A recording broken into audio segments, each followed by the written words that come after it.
Welcome to Time for 13 in 13. Yeah, that's right. We're doing something different this time. And I'm going to try and talk as fast as I can because we only have a certain amount of time. So the idea is we are going to discuss the new episode of Doctor Who, in this case, The Woman Who Fell to Earth, in 13 minutes and only 13 minutes. When we get to that point, we have to stop our conversation.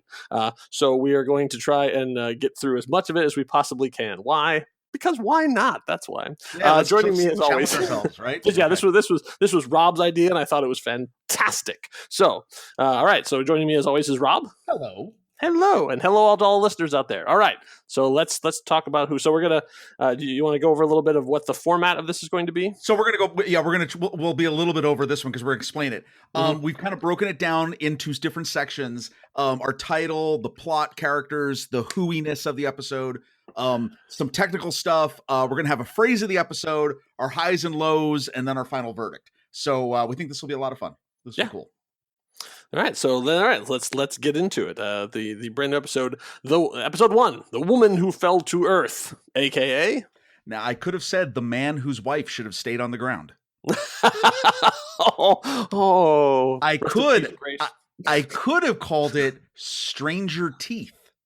Oh, okay. But I went with the moderately paced and the formerly furious. Okay. I still think Stranger Teeth is my favorite. Well, Stranger Teeth, because there's a reason I'm going to mention that. Yeah, that's good. But no, so very interesting stuff. I had to see it twice. I've seen it twice. I have not had a chance to watch it a second time, but I plan to. Right. But yeah, it was. Boy, it's really different right from the start. Like, you really feel the different rhythms. Like it's like, we knew obviously Jodie coming in, that's a big deal for the Doctor thing, a new showrunner, and they talked about new, and boy, right from the start, it's like it has just a different rhythm to it. And as they're going along and we're introducing characters and mysteries and stuff, I was like, oh, you can clearly tell that his background is crime procedurals. And I'm not saying that as a detrimental thing. I'm saying he's very much accompanied to A plus B plus C plus D. He's not doing all the wibbly wobbly timey-wimey stuff. It's very much like then this, then this, then this. Even if something is not explained at the start, hopefully it will be by the end, but it's very much like a chronological and almost real time. Yes, absolutely. Oh yeah, completely. Yeah. Well, we get to see. Obviously, it doesn't start with how we expected it to, the regeneration and her falling from the sky and everything. We just start with the people. Exactly. Right. I guess there is that social media element to it that was actually kind of interesting. That very, very, very modern. Well, a little and a little bit of a more misdirection along with the title. The moderately paced part. You're right. Police procedural. That is what it is, and so it's not used to the crazy madcap speed that we're used to. Right. So the plot. Well, here's interesting. So I was like, how can I get the plot into a sentence? Here's my sentence. Okay. Just on the plot.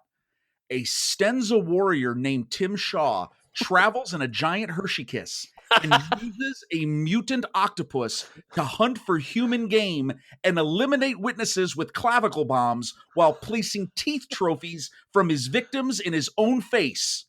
All so that Tim can get a big promotion at work once some knucklehead presses a button. That's really good, and when you put it out like that, that's very Doctor Who right there. That's like pretty much the plot. And can you imagine making that pitch at the pitch meeting? Like, okay. Yeah, I can tell you that for Tim Shaw especially, my wife has she sort of fell off after Matt Smith, so she has not watched any Who since then. She was not interested in Capaldi. She did not see any of his time at all. And so she got really excited when all this sort of this new reboot was coming on, and so she actually watched it with us too. But boy, when Tim Shaw pulled off his mask, she had to cover her eyes. She could not stand to look at his face with the teeth embedded in it. So that's kind of cool though. But that's good job. Good job, makeup department. That's what Doctor Who really is about. His show. That's what it's about. So that's right. It's about hiding behind the couch because you're so scared of the monsters. Exactly. No, it was really cool. I mean, the plot is what it is. This is a tough episode because you have higher goals that you got to achieve. Yeah. And I really like sort of how they reset the Doctor a little bit too, because as much as I love 11th Hour and Matt Smith's coming in big and by like look up your database and you know who I am. I really like the idea of I'm the doctor, and it's like, so like I'm like, oh, I like that. I like back to just like she's just a person who is incredibly smart, still has to figure this stuff out, but it's not just about her reputation and everybody in quavering in fear about because she is the doctor. Right. She really has to prove herself, and that's part of the whole thing. It's not just about the fact that she carries the title. She really has to do it, and I love the fact that she's a maker. Oh, the tinker. Well, we have a mechanic tinkerer back. Yeah, I love that. And it was a nice homage too that she put in the spoon when she remade her new sonic screwdriver. She took an element from him and she used Capaldi's spoon. Oh yeah, no, there's actually two. The Capaldi shoutouts are the spoons and the final deep breath, which I thought was very amusing. That she actually says deep breath, and they're all like. That's right. Reference to his first episode. That's right. So think about characters a little bit. So we start off where we meet Ryan, we meet Yaz, we meet Graham and Grace. What did you think of the characters? It was sort of odd to have the older couple. It was sort of like, all right, so like clearly Yaz is going to be maybe because it's always a young woman. Right. And then it's like, oh, Ryan, okay, that's nice too. Like, I didn't understand what his ailment was, his dyspraxia. Right. My wife actually had to educate me on that. But yeah, I'm already interested too because it wasn't, you didn't have the huge monster personality of like someone coming in like a Donna Noble. Right. It's like they let the slow burn out because like for instance with Yaz, we don't really know a lot about Yaz. Like by the end of the episode, it's sort of like, all right, she's along for the ride, but she doesn't get like a big moment. But it's enough to know that she's not fulfilled. Her life is not where it's supposed to be. Yeah. And she's looking for something. I was surprised, did not see all the relationships coming. Didn't realize that Graham is his step granddad and they're high school friends and like, wow. Exactly. It's part of that part of the theme of the episode is that the weird coming together, like the interplay of things like that this night it happened that old school friends met up and his grandmother and her new husband and how they're all sort of intertwined together. Well, and I thought it was interesting to lay out the point of, okay, first of all, Graham he's a cancer survivor. Yeah. And that's going to play that when to make the point, it wasn't just a plot point to say this is how he met Grace. Yeah. It's in remission. There's going to be something about that, I'm sure, later. And Ryan, what a tragic life. Yeah. He is not had an easy time of it. Okay, and also it's also that there wasn't that moment of, hey, want to come on the TARDIS? Like at the end, it's sort of like, it was like, oh well, that was a fun wild adventure. Like bye. Yeah, well, actually, it turns out not. So I love and I do have to say just on Graham. Graham's my hero. He's my new hero of the show. Yeah. I love him. I love the fact that he's an older guy. I love the fact that he's like, yeah, if you want to know what's going on, talk to a bus driver. That's right. He's the most matter of fact of all of them. Like, we shouldn't do this. Like, he's the voice of reason. Why are you running? Why is she running to another alien? Like, no, great stuff. I love the characters. The doctor. Now here's let's get into this. So we're at 9 minutes, so we need to talk about the doctor. Right? So at the doctor, I love the fact that I still don't understand how she doesn't get killed falling through space down into I guess we've had that before in the show. Right. I'm gonna go with the first 26 hours thing. That little bit of the theme though, when she stands up, that was cool. Because great, because you don't know where she's going to come in. Like, they're having stuff and there's the monster is coming and it's like, what's going to happen? All of a sudden, she literally drops in from the sky. And I'm like, oh, of course. But I'll tell you, that little bit of the theme, that was well done. Yeah. I love the overall. I love the regeneration. This one, we didn't get she didn't sleep through the whole episode, thankfully. Yeah. I love the whole sensory mix-up. Mm-hmm, like, it's my smell. No, it's the taste. No, it's like what's the name of this? Yeah, I thought that was really cool. My only thing that I thought was really wild is, and I love it, like you said, the doctor, the mechanic and tinkerer's back. So we now have seen an entirely new way to create a Sonic. The TARDIS is going to be pissed. Yeah, it'd be interesting when she finally tracks it down. I'm really curious where this goes because I think that's interesting. And then speaking of the TARDIS, so this is one of now only a handful, I think maybe like 5 episodes in the show's history where there's no TARDIS. Yeah, because even during the third Doctor, the TARDIS was broken down. It couldn't leave Earth, but it was still there. Well, And he's you in could still go exile. in and out of it. He was still in exile. Yeah. Right. It wasn't even had it was just landlocked or whatever. But yeah, so it's literally breaking down everything we know about Doctor Who and then slowly building it back up again. But I tell you, I think overall, I loved it. She has a funny take on the Doctor's confidence. Probably, maybe. Like I was really great. So interesting stuff on like the technical side of this, the wibbly wobbly stuff. Yeah. So anamorphic widescreen plus lens flares. Yes, that's all new. Yeah. That's why it looks the way it does.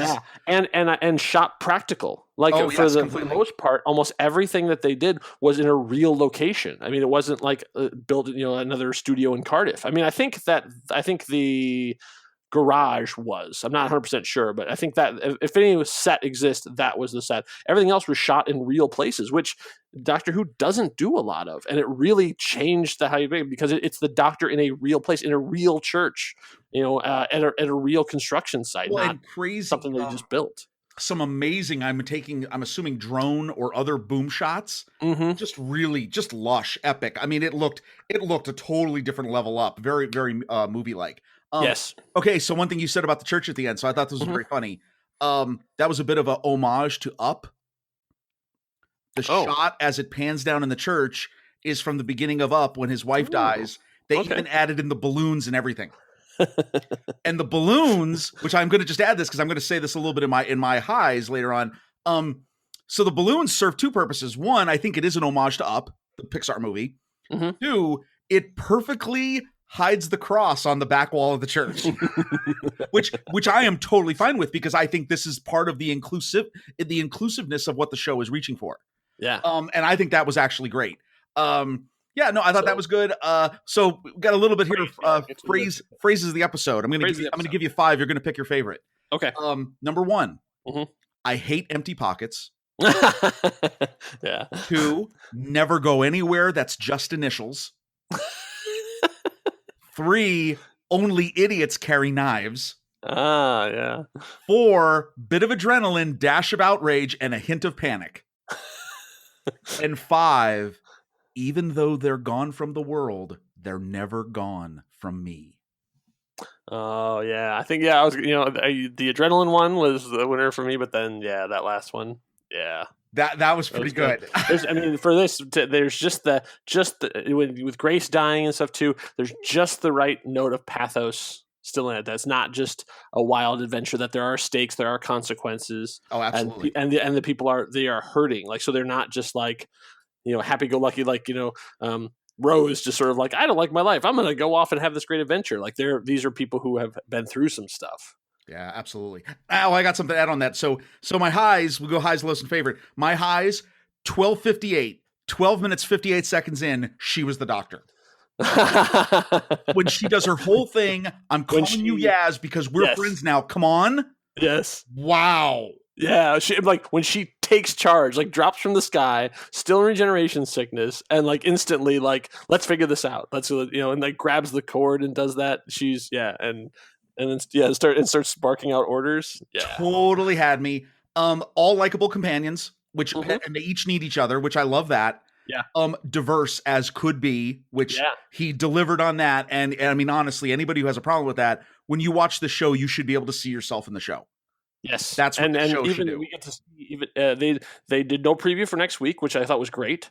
But they did for the season. The season little clip was just faces. It was just actors who you're going to be seeing, and I swear it's the most diverse cast Doctor Who has ever had. Well, and Chris Noth. What? Yeah, I know it. Alan Cumming. It was Alan Cumming though was known. Alan Cumming, they knew. No one knew about Chris Noth. So that's a little crazy. And the other, I was going to say my final high is finally, thank goodness we are back to proper cliffhanger endings. Yes. With the music and everything. Yeah. I love that. My only lows, it was a little slow. And I saw we talked about that with pacing. Yeah. And it was long. It was a little bit longish. It was an hour-ish. Yes. So. Okay. Now I found it to be a little trendy. And what I mean specifically is the social media stuff. Music was literally straight out of Stranger Things. Oh, okay, I can see that. But I mean, it's a new guy starting over. So I get that. And there was a lot of death. There was a lot of death. That's true. I mean, like and she felt them. Yep. I mean, like it wasn't about mass. Things. It was about things. And I see the time is running out. I know we're almost done. Oh no! Oh, you had it. Okay, so then boom, my fatal thing before we get to the final verdict. My favorite thing, the message of this episode: gratitude. Oh, because here you have these great moments of older people being grateful for being in the moment. The security guard Dennis, and that's his name, who gets killed. He's having this great moment with his granddaughter and saying, "Oh, how much I love doing this," and then boom, he dies. Yeah. Grace has this moment before she goes and climbs the tower. She says, "Wow!" Gives Graham 2 kisses. Man, this is awesome, right? Uh-huh. Even Graham, that eulogy. We had 3 glorious years. What are you complaining about? Right. Awesome. Gratitude. Yeah. Absolutely awesome. Yeah, and it's with Tim Shaw. We might see more of Tim Shaw.